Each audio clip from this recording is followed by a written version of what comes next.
We begin this year and this administration in the midst of an unprecedented crisis that calls for unprecedented action.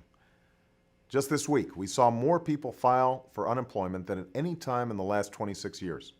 And experts agree that if nothing is done, the unemployment rate could reach double digits. Our economy could fall $1 trillion short of its full capacity, which translates into more than $12,000 in lost income for a family of four. And we could lose a generation of potential as more young Americans are forced to forego college dreams or the chance to train for the jobs of the future. In short, if we do not act boldly and swiftly, a bad situation could become dramatically worse. That is why I've proposed an American Recovery and Reinvestment Plan to immediately jumpstart job creation as well as long-term economic growth. I'm pleased to say that both parties in Congress are already hard at work on this plan, and I hope to sign it into law in less than a month.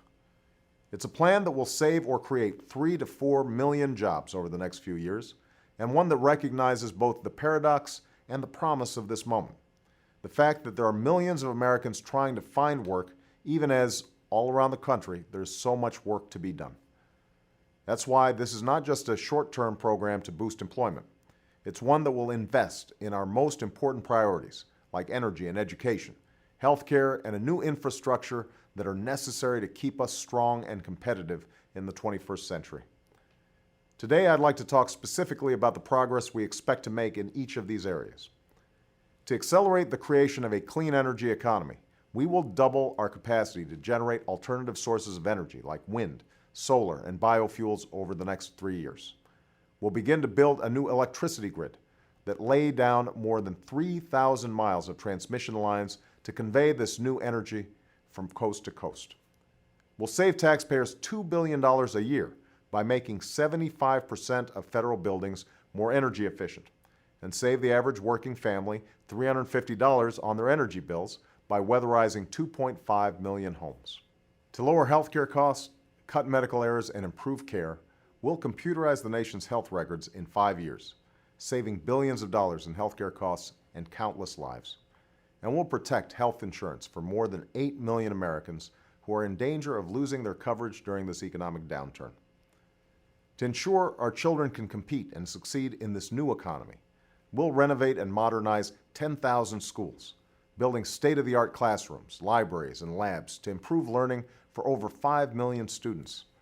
We'll invest more in Pell Grants to make college affordable for 7 million more students, provide a $2,500 college tax credit to 4 million students, and triple the number of fellowships in science to help spur the next generation of innovation.